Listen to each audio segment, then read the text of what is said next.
Do you want to know more about how you can eat for better health and longevity, and how your diet and lifestyle can play a part in chronic disease?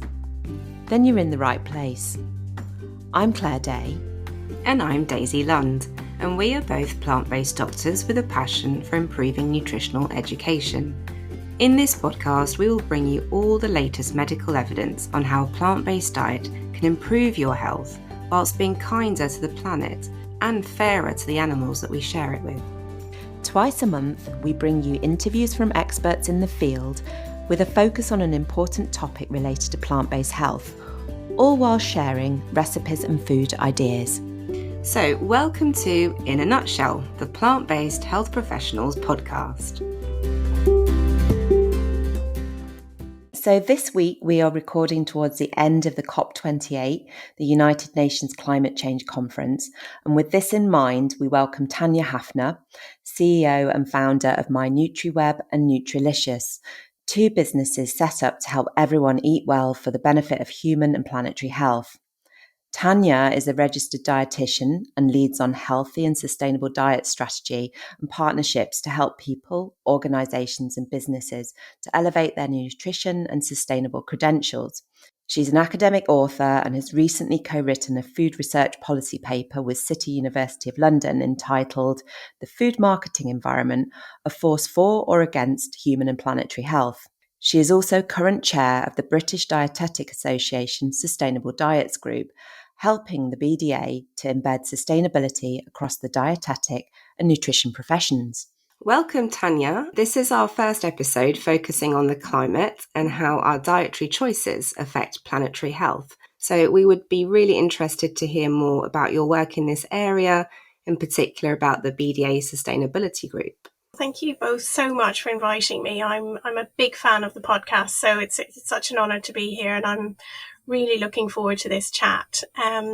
So I suppose in answer to your question, my interest in this area really began at a very young and tender age of maybe 14 and 15. And I think the seeds for so many of our lives are sown, in our youth. And I just happened to pick up an amazing book called Diet for a Small Planet. I don't know if you've heard of it, by Frances Moore Lappé. And I developed an interest and appreciation of the power of food to not only improve health and prevent disease, but also to impact on the planet too at the same time, which I just found absolutely fascinating.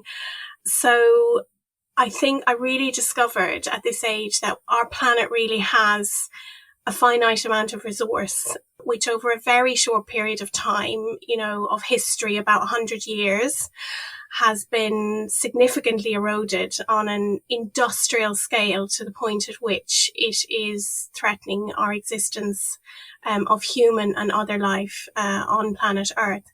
And it was really from all of that data that I could see that this was really an unnecessary indulgence compared to our general population needs, and that we could actually reverse this situation. There was hope, and that we could do something about it. And we could do something about this not only through fossil fuels and our use of those, but equally, and even if not more so, through food. So I became very excited about that.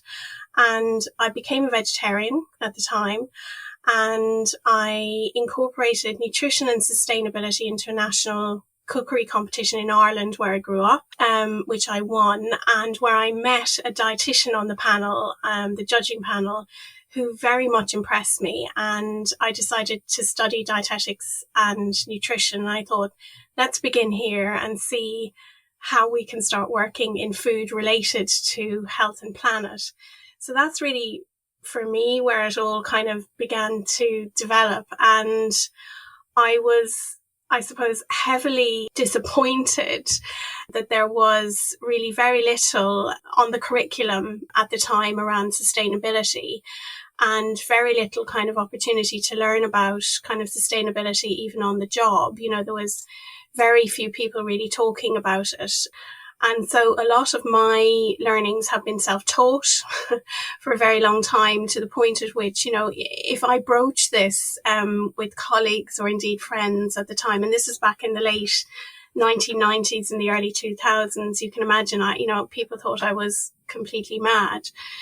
But for me, my kind of breakthrough came when I was recruited I left the NHS and I was recruited to be the first dietitian for Alpro. And I think many people know Alpro today, but they didn't know it then. And I was working with scientists, academics, and the commercial team and the founder at the time who founded Alpro, and he founded it as a solution for planetary health. And he discovered soya in Asia on his travels, and he saw it as a nutritious plant solution really for the planet. So I was really lucky to cut my teeth on learning so much more about food and sustainability. I had links into universities who were beginning to look into this, and also applying it to the first food company that set out a target to become net zero by the year 2000, which was really unheard of at the time.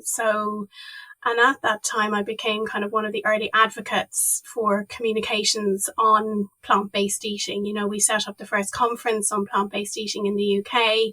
And from there, we began a lot of discussions with a lot of the influencers around plant-based eating.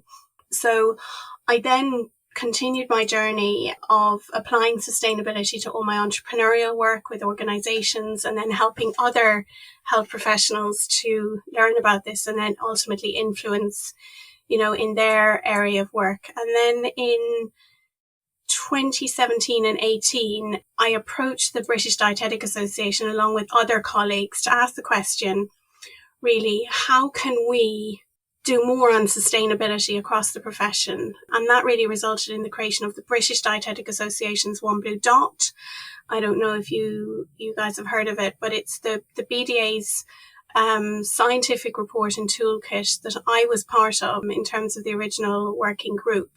And it was designed for the UK, and it was really a forerunner to the 2019 Eat Lancet Commission, which was a global report that looked at kind of diet and health and planet. And then in 2019, I became chair of the BDA Sustainable Diets Group. So the position just happened to come up.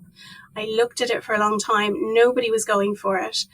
And even though, it's really quite having a busy period and demands with our work, I decided to go for it. And that I could use one of my core skills, I suppose, in bringing people together to try and really help embed sustainability across the dietetic profession, because that really wasn't happening. And that's how I became involved in the BDA Sustainable Diets Group. Wow, thank you for sharing that. That's a fascinating story. And I did not know about your journey to this work. And we do talk a lot about the importance of moving away from fossil fuels. But I think more and more people are starting to talk about diets, actually. And can we ask you, what does an environmentally sustainable diet mean, and why does it matter? Yeah, I mean, I've heard some people say even recently that environmentally sustainable diets is an emerging area. We have a lot to learn, and this is really suggesting that we have yet to arrive at the guiding principles. And this is really far from the evidence base, the totality of the evidence base. So the core guiding principles of an environmentally sustainable diet can actually be found right across the evidence base. And that's now by many leading organizations across the globe. You talk about FAO, WHO, the Eat Lancet, WWF, and the BDA's kind of One Blue Dot that I've just mentioned. And there are many nuances between them and between regions, but on the whole, there's some really very clear guiding principles. So I like the definition of eat food, not too much, mostly plants. I'm sure you guys have talked and heard about that by the eminent writer and communicator Michael Pollan. But there is another definition that I think is important to refer to. It's a bit more long-winded, but I think ultimately it kind of tells you about how to implement sustainable diets and how important that is. So that is the FAO definition, the very latest definition from them. And I've got like a little quote on that definition here, so I might just read it because I think it's quite important. So sustainable healthy diets are dietary patterns that promote all dimensions of individuals' health and well-being. So it's thinking about the totality of the individual. And they have low environmental pressure, and they have a low environmental impact, and they're accessible, they're affordable, they're safe, they're equitable, and they're also culturally acceptable. So bringing in all of the behavioral change tactics that we really need to be considering. But they also need to achieve optimal growth. They need to be supporting physical, mental, and social well-being at all life stages. And they need to be preventing all forms of malnutrition and reduce the risk of diet-related non-communicable diseases and preserve biodiversity and planetary health. So all of these dimensions need to be included when we're implementing sustainable diets, because if we don't consider all of these factors when we're implementing, we just won't have success. So I think it is very important to sort of think about that definition. And I think in terms of the current guidance, it really means that it's predominantly made up of whole plants. That is the message there. The star on the plate, and it's whole plants, is the way to go with all of the evidence. But I think the second part of your question is, why does this really matter? And I think that's a really important question. Why does this matter? And to get to the heart of it, really, the impact of food is just massively neglected compared to fossil fuels.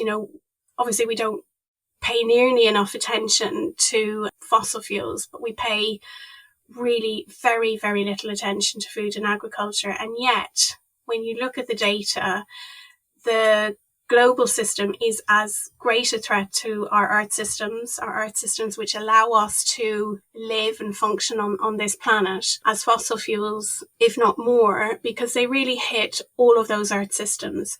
And this is recognized, by some of the world's leading credible organizations, as I mentioned before, WHO, FAO, the UN, WWF, and even individual governments now. So when we look at the data showing the impact of food on our ecosystems, I use an amazing website called Your World Data. You can look at all of the data there visually and everything. You can play with it. It's really fantastic. And you can really see that the food and agriculture is by far, the greatest in terms of its impact on these planetary boundaries. So if I just take some of these examples, if we think of freshwater use, freshwater is in decline, but 70% of the freshwater use is by the food and agricultural system. Then you think about eutrophication, and this is the pollution of our rivers and our oceans, and we're starting to see dead zones there. And agriculture contributes to 78% of that. 78%, it's enormous. So the presence of toxins is not only having an impact on the creatures living in the rivers and the oceans, but they're also having an impact on the crop yields. And the increase really in the use of fertilizers is one of the main causes of eutrophication, where we have seen a 9-fold increase since the 1950s. And eutrophication is effectively the dead zones where the nitrogen from the land leaks into the waters. It causes the overgrowth of the algae. The bacteria feed on it, and then taking up all of the oxygen, and then you've got very little life left in the water. So that's eutrophication itself. Then you've got, added to all of this, ocean acidification. So as we release carbon into the atmosphere, the ocean is responsible for absorbing about 1/3 of this. However, because we've got an oversupply of carbon, the more carbon that enters into the ocean, the higher the acidity. And this is now causing dead zones in many areas. The most well-known is obviously our coral reef. So that's just the oceans. And then you've got also biodiversity loss, which is habitat destruction loss. It's wildlife loss. It's species extinction. It's soil degradation. And 94% is caused by livestock. So the same has also happened with crops, where, for example, 4 main crops feed the majority of the population. That's maize, wheat, rice, and soya, versus 250,000 edible plants that we could be eating. So huge potential. But this has an impact on the quality of our soil too. But we also know more commonly that our food system is amongst the greatest causes of climate breakdown. So between 25 and 34% of greenhouse gas emissions comes from food. And as global warming is as a result of greenhouse gas emissions, the food system contributes a third of it. We have to make changes to the food system. But then there's also air pollution. But more importantly of all of them, out of all of these, which is just not talked about, is by far the greatest impact on land use.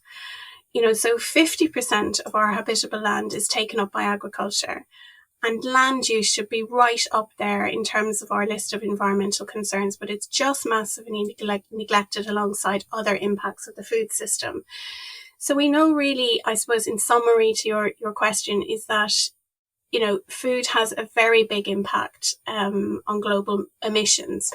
But a lot of people ask, is it the transport? Is it the plastic? Is it, etc. If we look at the breakdown of the different types of foods and the impacts on the global system, we can see where we need to be making the changes. So we look at the different percentage contributions, of the total impact across the food supply chain. And you can see this data from WWF, you can see it from IPCC, the Intergovernmental Panel on Climate Change Reports. And by far, the greatest impact is coming from livestock in terms of emissions, the crops that are grown to feed the animals, the land use for livestock is really having the greatest impact. So retail, packaging and transport together contribute less than 15%, which many are surprised at, and food processing alone provides less than 4%. So our food system is at the centre of global warming, and we have to change it. We absolutely have to change it and start taking this seriously to prevent irreversible damage to both planetary and human health. Thank you for that recap. I must admit, I didn't know very much about how my food intake affects the planet and the environment. As I say, we talk about fossil fuels and very little about the diet. And I read somewhere that all animal agricultural emissions put together contribute more than global transportation combined. Is that true, what I read? Yes, absolutely, 100%. It's, highly significant. And, just some of those statistics that I read out recently, people are really surprised that transport, for example, together with, the packaging is at 15%. I don't know the breakdown of the transport, in that data, but it's much less than the livestock itself by far. And apart from, I know you mentioned a few other environmental impacts, apart from methane emissions that people obviously know a lot about with ruminant animals, what other greenhouse gas emissions are significant in this area? Yeah, it's really important to talk about all of the kind of gases. Our food system is responsible for a quarter, if not a third, of the world's greenhouse gas emissions, and the production and consumption of, dairy, meat and eggs accounts for more than 60% of those emissions.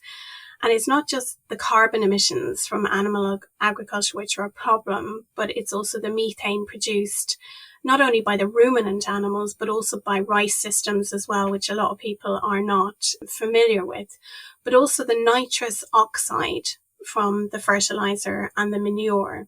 So if we go through these, methane is an even more potent greenhouse gas than, say, carbon by 25 times. It's trapping the sun's heat. It's warming the earth 86 times as much as the same mass of carbon over a 20-year period. And with ruminant animals, methane is generated by the burps, mostly by the cows and the sheep. And raising ruminant animals for meat and dairy alone account for about half of those greenhouse gas emissions.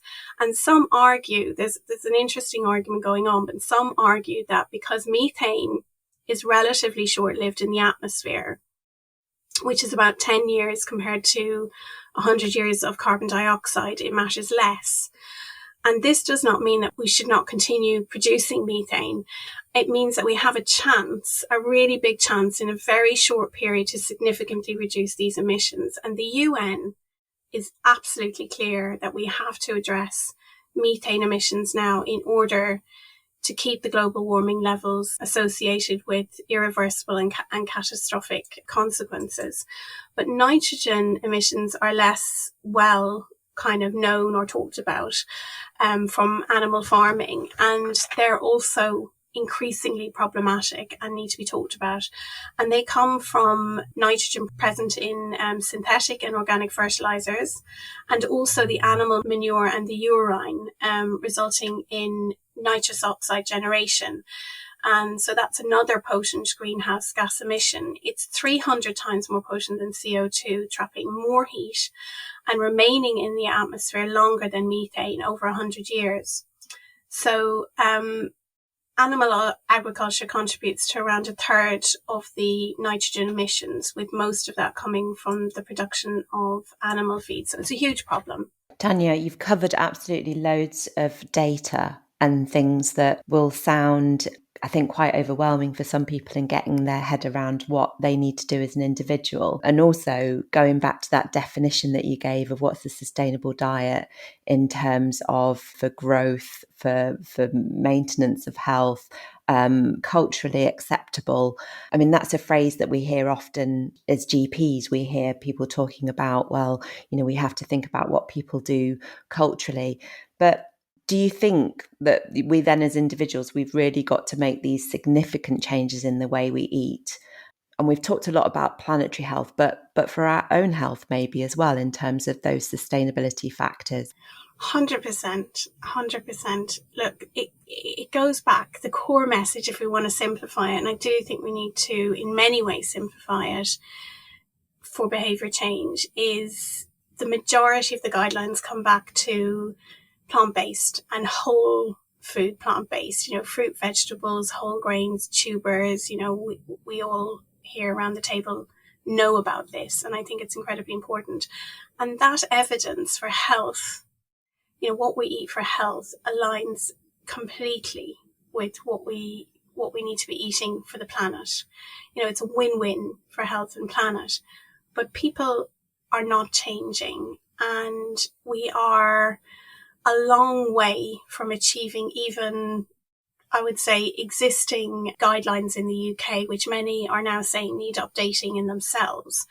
But we know that only 0.1%, for example, of the UK population are achieving the Eat Well guidelines, which is just incredible to think about. And this picture is actually the same across the globe, where so many countries are not achieving the guidelines by a long shot. So Professor Marco Springman has looked at 85 countries with food-based dietary guidelines, and they have found similar results to the UK. And this is not the fault, I would say, of individuals by and large. It is arguably out of many people's control, because we live in an environment that we're surrounded by unhealthy food, and that food is not good for our health, it's not good for our planet. And the default always, wherever you look, you walk into a cinema, you walk into a shop, the default is the unhealthy, unsustainable food option. And many people, just within the constraints that they're living, do not have the choice to choose a healthy way of eating. So my view, most importantly, is that we need strong political and commercial leadership and serious policy change to turn this around and make the default choice the healthy choice. Now, if you've got means and you've got motivation, absolutely, we should all be moving towards 100% whole food, plant-based eating. But it's just to say, I think my point is, it's not necessarily always easy for everybody to do that. Yeah, definitely agree with that. And I don't know whether I can ask you about what sort of demand you've had from food companies sort of looking at their own will to become more sustainable, to look at what they're actually putting in shops. Has there been a lot of take up of those kind of services? Is that changing? Yeah, gosh, I mean, I look back on my lifetime in this area, that I'm running two businesses. One is helping organizations to do that, and the other is helping health professionals to do that. So coming from two different angles.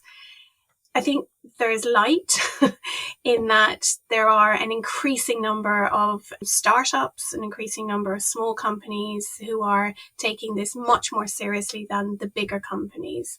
I think the bigger companies know that they have to do that, but they are also trapped in the cycle of, which I've come to understand, they're trapped in this cycle of really bad competition.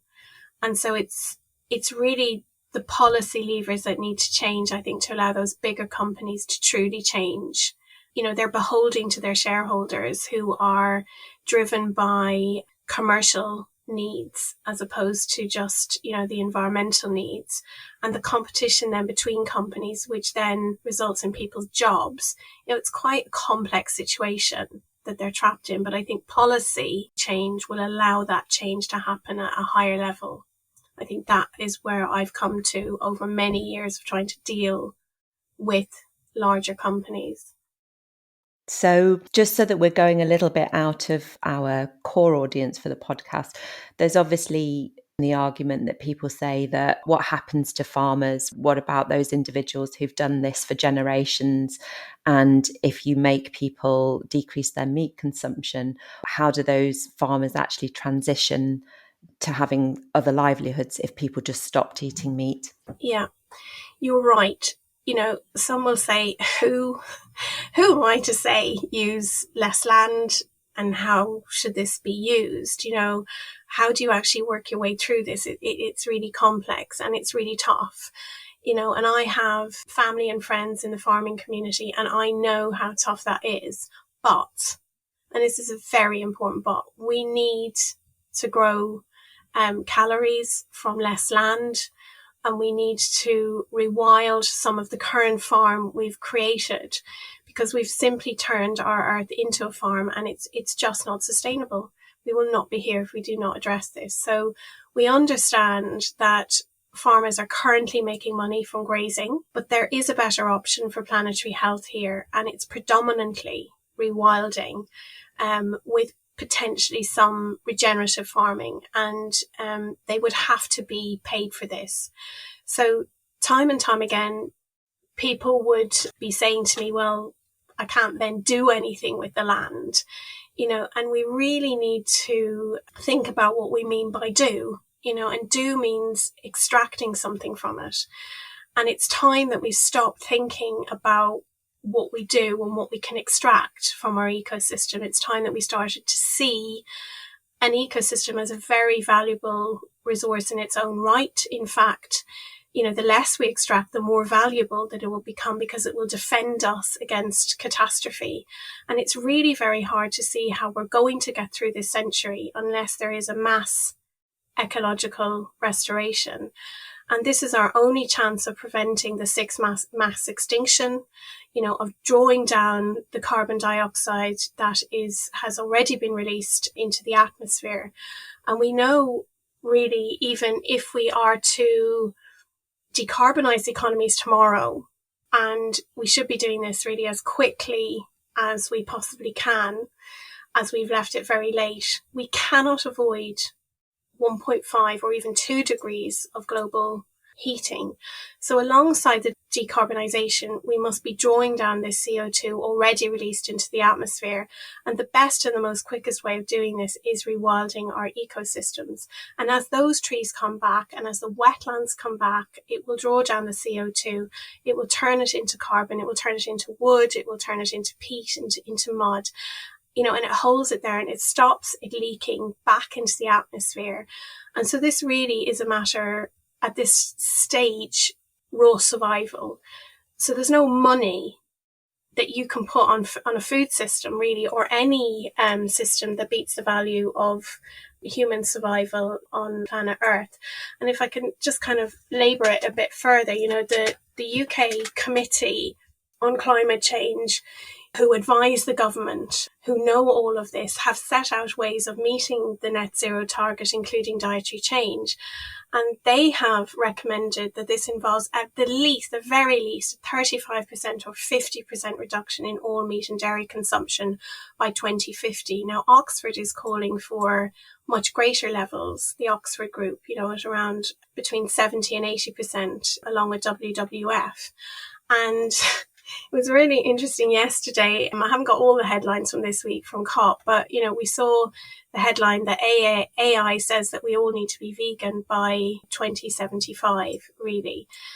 So I think to finally and hopefully get the point across over livestock, it's a highly inefficient indulgence that we can no longer afford at the rate at which people have indulged. Livestock takes up 77% of the arable land.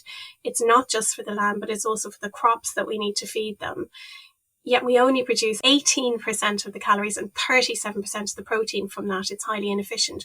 Whereas when you think of the plant crops only use 23% of the arable land, but yet they provide 82% of the calories and 63% of the protein.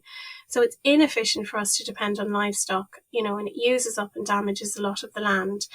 And we have to support the farming community with new policies, new incentives, new subsidies to allow this change to happen. And that's really what is my view. Tanya, can I ask you a bit more about subsidies? I didn't know much about this until fairly recently. For example, I didn't know that farmers got subsidies for meat. Is it possible to put that towards rewilding rather than yes, there is a scheme called the ELM scheme that is starting to do that. There isn't enough uptake and there isn't enough incentives in that to do it at the scale at which we need to achieve it. So the government needs to look at those policies again. But really, when you do look at all of the subsidies that farmers are getting, it is judged that farmers could not do what they're doing currently without subsidies. So they're relying heavily on the government for their industry, as it exists. And that kind of level of subsidies just needs to be transformed into something that is more sustainable, to allow us to kind of move on. We were talking, weren't we, Daisy, about an article that came out about beef and dairy farming in Ireland. So you may have heard of this, but it was about how the EU had pretty much said that because of the amount of eutrophication, so you talked about, the nitrates and things causing the water pollution that was produced by the number of cows in Ireland, they were told you need to get rid of 250,000 of them or something in order to stay on target with the EU. And the dairy industry and the meat industry has simply said, we'll find a way of dealing with that. And then lo and behold, last week I found an article that was talking about breeding cows that produce less methane and presumably produce less nitrates or something in their feces. I don't know. And just say that as a comment. I don't know if you saw that as well, Tanya. Yeah, I think, look, there is a lot of effort going on. If you're going to even have regenerative farming and some animal farming, you need to look even within that system as to how to make that as sustainable as possible, and there are efforts looking at feeding seaweed to reduce the burps, etc. But if you look at the totality of, and everything that I've mentioned earlier, the impact on water, the impact on, the use of feed and everything, the whole system of raising an animal is just, it's highly intensive and you're never going to get away from that. So, and it's the volume of animal agriculture that we've come accustomed to that is eating us out of home. And irrespective of any of those efforts that you've just kind of mentioned, it's the volume that we have to clamp down on. Tanya, can I ask you about a few common misconceptions, I think they are, or questions that we get as plant-based eaters about the difference between eating animals and plants, for example? And I know you've touched on it with the transportation, but we often hear the argument that vegan diets can be just as bad for the environment, given that some products come from abroad and the transportation of plant-based foods will have an impact. Could you just clarify again? Yeah, I think if you look at poor Nemechek data, now this is the gold standard data from the Oxford group, coming from 2018 data, and they will have more data coming out in the next couple of years, which is really exciting. But this shows many things, and it shows, for example, the greenhouse gas emissions produced per kilogram of food product. And this data is the largest meta-analysis of the food system impact studies to date. And we can clearly see the impact of different foods in this data. And we see very clearly that animal sources have far greater impact than plant sources on greenhouse gas emissions. It's very evident and very clear, and that is irrespective of transportation, to your point earlier. And even the most sustainably produced animal foods generate more greenhouse gas emissions than any plant food, regardless of the distance of travel to your plate. So the emissions from animal agriculture are greater than those from all forms of transportation combined. But obviously, even when choosing fruit and vegetables in themselves, it's best to choose in season and reduce any transport, as well. That's the kind of advice that I would give. And I would avoid air freighted fruit and vegetables. And we must really get out of the habit that our supermarkets have got us into in enjoying air freighted fruit and vegetables all year round. So yeah, that answers your question. Yeah, thank you. It does. I was under the impression that most fruit and vegetables are transported by boat with a lower impact on the environment. Is that not correct? As to the percentage split, I'm not sure, but there's still a significant proportion that are air freighted, particularly the tropical fruit and vegetables. But if it's shipped, the difference is significant. So going for fruit and vegetables that's shipped is much better, but how you identify that is another matter. Yeah, that's the tricky bit, isn't it? It's not labelled. So yes, Tanya, another myth that often comes up, and I get asked as a vegan, is, when I'm talking about how much I like tofu, is what about soya and how that links to deforestation, particularly in the Amazon? And what would you say to people who ask about that? Yeah, it's an issue. The media often love to report that the rising human consumption of soya and the increasing number of vegans are responsible for deforestation of the Amazon, but that's just not true. So more than 70% of the soya grown in the Amazon is used to feed farmed animals, in fact, and the rest is used for biofuels, industry or vegetable oils, but only approximately 7% of all soya grown globally is used in foods such as soya milk, cheese, yogurt, tempeh or tofu. So the dramatic increase in the production of soya in the US and South America is driven by the demand for animal feed predominantly. So yeah, a big misconception. Thank you for clarifying. Right. So we mentioned at the beginning that the climate change conference is happening now in the United Arab Emirates. We haven't seen so much about it at all in the press with regard to diets, but can you tell us if you've seen anything that's been happening so far at the conference that gives us an idea about the direction of travel with sustainable diets? Also, maybe some comments about the fact that there was, a lot of campaigning to try and bring a plant-based menu to the conference.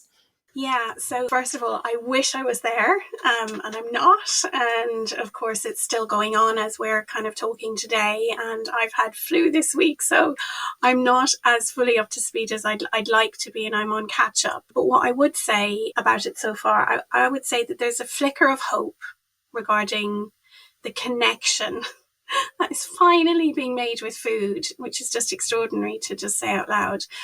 And that is a good thing. We have to hold on to that hope. And I think it will have a knock-on effect, irrespective of what is agreed or not agreed at COP. But I have seen that 34 nations have signed a COP28 declaration pledging transformation of food systems for climate change. So that's a good thing. So this declaration marks a significant step. It's a first in recognizing the need to transform the global food system, but it's missing, really disappointingly, very clear targets, and critically, it's failing to mention livestock. So it's faced an awful lot of scrutiny this week from numerous experts, including the International Panel of Experts on Sustainable Food Systems.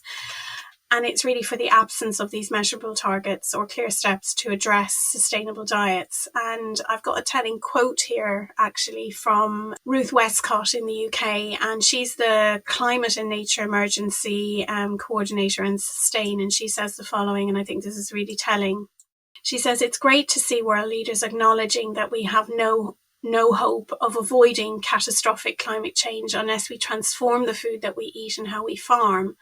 But the declaration doesn't contain any legally binding targets or any commitments around phasing out intensive livestock production and consumption. And for wealthier countries such as the UK, significant reductions in the production and consumption of meat and dairy and tackling food waste need to be part of the national climate commitments. Richer nations need to commit to reducing the negative impact of our diets on poorer nations, which are driving deforestation, pollution, and land grabbing." So I think that sums it up very well. I think the conference includes a dedicated Food and Agricultural Day on Sunday coming on the 10th of December. And I know that there's about 20 odd events on food, agriculture and water, so I'll be watching that closely. And the UN Food and Agricultural Organization is also due to set out essential changes needed in food systems to meet the 1.5 degree temperature rise, which is a first in COP history. So I'm really keen to see what happens there. However, concerns have been raised about the influence of the meat industry, who are lobbying reportedly, and the efforts really include the creation of a positive livestock content at COP28. And The Guardian recently revealed that the pressure from the meat industry led to the FAO diluting reports and burying evidence of the impact of livestock on the climate emergency. So there is no specific mention of meat or livestock in the declaration, which is just ludicrous. And to me, it just smacks of really dirty, low tactics of equivalent of the tobacco industry in my time that I saw. But the implications will be so much more catastrophic if this is really the case. So I do worry about that. And I worry about the UK government's next step, really, given, I suppose, the high profile rollback of their net zero measures in September and the promises to max out the North Sea oil. And according to the UK Climate Change Committee that advises the government, the UK does not have a credible plan to reduce food-related emissions as needed to achieve our net zero commitments. And they're facing now legal allegation over this failure. So we really need politics to reduce our reliance on intensively produced meat, to create a much more localized food system, and to make healthy and sustainable foods accessible to everybody. That can be a win-win, really, for health, for climate, for jobs, for farmers, and for public health at large. And I really hope that they take the action that's needed. But I really do have my doubts at this time. Can I ask, Tanya, how do you stay positive in the face of all this? Well, people like you, you too, and the good work of the Plant-Based Health Professional Group, the amazing people on the BDA Sustainable Diets Group, amazing people in Sustain, amazing people in WWF. I think when I kind of alluded to earlier, I couldn't even talk about this back in the 1990s and 2000s. I was just viewed as kind of different and nerdy or whatever. Now we can have these conversations, and there are amazing groups of people coming together, and I think we will see that collective change pushing through. It's just not happening as quickly as we want it to, and that is frustrating, but we just have to hold to that, I think, on a daily basis. Thank you. That's really good to know. Well, I'm going to recommend, although I've only completed 10% of it so far, your Sustainable Diets Fundamentals for Human and Planetary Health course. I think that's a really good way for people to learn that have got an extra interest. And moving on to more positive things, we wanted to ask, what do you, as a environmentally and sustainability conscious dietitian, have for dinner on a Friday night? Well, when I'm having a good week and I'm really organised and I've done a lot of pre-batch cooking, which doesn't always happen depending on how busy life is, I've got some pretty good options to kind of pull out. And I'm actually doing that tonight. My husband is away, my daughter is away, and I'm with one of my other daughters, and we're pulling out a lasagna, which is it's a lentil based pasta lasagna made with one of my favourite vegetables, which is aubergine and tomatoes and garlic together. With a kind of made with a creamy tofu sauce, if I remember correctly. So I've taken that out this morning and we're going to have it with a salad, and we're going to have kind of less time on cooking, more time talking tonight. Brilliant. Right. So you're going to have to hear what me and Daisy are having now. Good. Daisy, what have you got lined up? Well, I don't know if you saw my face. I was a look of surprise when you said lasagna, because I'm doing a lasagna as well. Yay! What are the Lasagna chances of that? So Are you doing it in the same way? No, I'm a bit jealous of the aubergine edition that you've added. I haven't got aubergine in mine, and I love aubergines. No, I'm doing a Bosch lasagna recipe. Bosch has got a quick cook's book, so if you're in a hurry, you can actually make a lasagna quite quickly.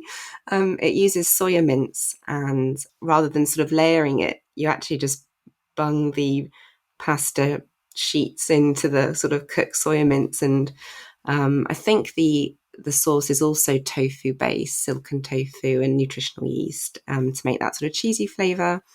But it's actually a really quick recipe, so I'm doing that tonight.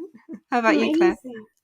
Have you checked that everything's in season? Because we were talking about local shopping, and I'm drawn to the fact that I've got like a seasonal vegetable chart at work, and it's all kind of things that not all of them are my favourites. So there's like swede and turnip on there, I think, but also butternut squash.